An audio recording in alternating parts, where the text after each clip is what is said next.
여러분 혹시 그런 경험 없으세요? 낯선 사람들하고 같이 있는데 아무도 말을 안 해요. 근데 이상하게 어떤 연결감 같은 게 느껴지는 그런 순간이요. 오늘 우리가 함께 읽어볼 곽재구 시인의 사평역에서가 바로 그 침묵 속의 따뜻함에 대한 이야기입니다. 자, 한번 상상해 볼까요?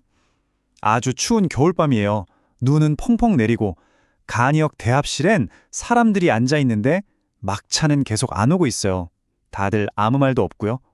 어때요? 그 차가운 공기 속에서 느껴지는 미묘한 감정의 흐름. 곽재구 시인의 시가 바로 그 순간을 딱 포착해서 우리 눈앞에 보여주는 거죠. 그래서 오늘의 핵심 질문은 이겁니다. 도대체 어떻게 말 한마디 없이 낯선 사람들이 같은 감정을 공유할 수 있는 걸까요? 침묵이 어떻게 대화보다 더 깊은 공감대를 만들 수 있죠? 이 시가 바로 그 역설적인 순간의 비밀을 파헤칩니다. 좋습니다. 그럼 이제 시의 언어를 따라서 그 눈 내리는 대합실 안으로 한번 들어가 보시죠. 시인이 어떤 장면들을 그려내는지 같이 느껴보자고요. 시의 첫 부분부터 보세요. 막차는 점처럼 오지 않았다. 아, 시작부터 막막하죠. 밖에는 밤새 눈이 쌓이고 그나마 있던 톱밥난로 불씨도 점점 꺼져가고 있어요. 이 몇 줄만 읽어도 그 고립감, 그 스며드는 추위가 확 느껴지지 않나요? 바로 그때 시 속의 화자, 나아가 조용히 움직입니다. 그리웠던 순간들을 생각하며 나는 한 줌의 톱밥을 불 속에 던져주었다. 그냥 톱밥 한 줌 던져놓는 거잖아요. 정말 사소한 행동인데 이게 사실 이 차가운 공간의 분위기를 바꾸는 아주 중요한 결정적인 장면이 됩니다. 그리고 여기서 시의 핵심이 딱 터져 나옵니다. 모두가 아무 말도 하지 않아요. 근데 시인은 뭐라고 하냐면 침묵해야 한다는 걸 다들 알고 있었다는 거예요. 이게 무슨 뜻일까요? 각자 자기 삶의 무게가 너무 힘드니까 어설픈 위로의 말은 오히려 방해가 된다는 걸 뭐랄까 본능적으로 아는 거죠.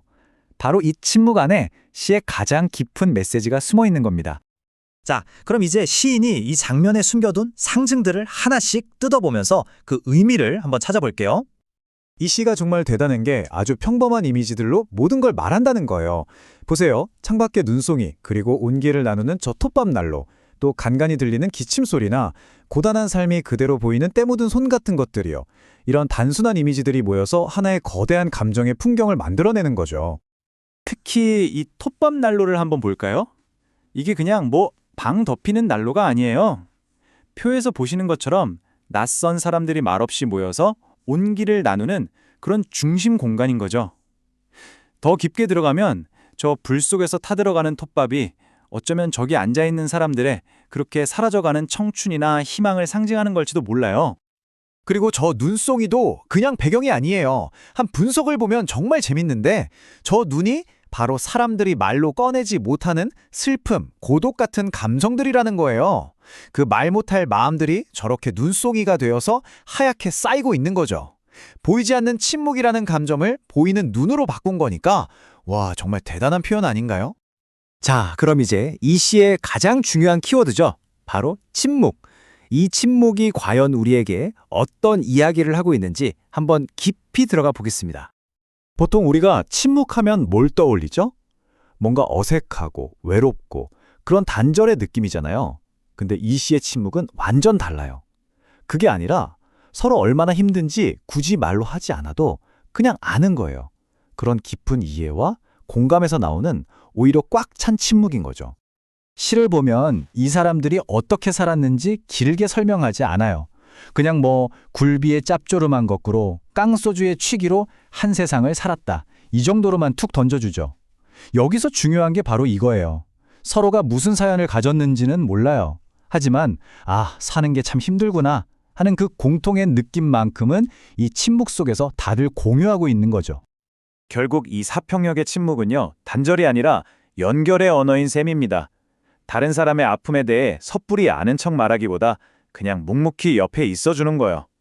시인이 생각한 진짜 공감, 진짜 연대가 바로 이런 모습 아니었을까요? 그렇다면 이 작은 대합실의 풍경이 우리에게 주는 궁극적인 메시지는 뭘까요? 이제 시야를 좀 더 넓혀서 이 시가 쓰인 시대적 배경과 함께 그 의미를 짚어보겠습니다. 이 시가 1983년에 나왔거든요. 타임라인을 보시면 아시겠지만 1980년대 우리나라가 어땠나요? 군부 독재로 사회 전체가 정말 어둡고 상처가 많았던 시절이었잖아요. 개인이 어떻게 할 수 없는 그런 거대한 절망감이 있었죠. 그러니까 이 시의 쓸쓸한 분위기는 그냥 개인의 감정이 아니라 그 시대의 공기 그 자체였던 겁니다. 이런 암울한 시대 배경을 알고 다시 보면 화자가 톱밥을 던지는 행동이 완전 다르게 보여요. 어떤 해설가는 이걸 한 줌의 눈물을 불 속에 던져 넣는 행위라고까지 표현했어요. 정말 멋진 해석이죠? 내 슬픔을 태워서 없애는 동시에 그 불꽃으로 다른 사람들한테 온기를 나눠주려는 거잖아요. 이건 정말 이타적인 위로의 방식인 거죠. 바로 이 부분에서 시의 주제가 아주 선명해지는 겁니다. 힘든 시대를 같이 버텨내는 사람들이 서로의 아픔을 말없이 지켜봐주면서 만들어내는 그 끈끈한 연대감. 시인이 이 춥고 긴 겨울밤의 대합실 풍경을 통해서 정말로 하고 싶었던 말이 바로 이거였던 거죠. 네, 맞습니다. 바로 위로와 연대. 이 두 단어가 이 시 전체를 꿰뚫는 핵심이에요. 근데 이게 뭐 엄청나게 거창한 게 아니에요. 그냥 조용히 서로의 존재를 인정해주고 작은 온기라도 나누는 것. 시인은 그것만으로도 충분하다고 말하는 겁니다.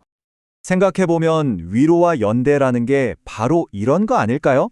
힘들어하는 사람 옆에서 그냥 조용히 같이 있어주는 것.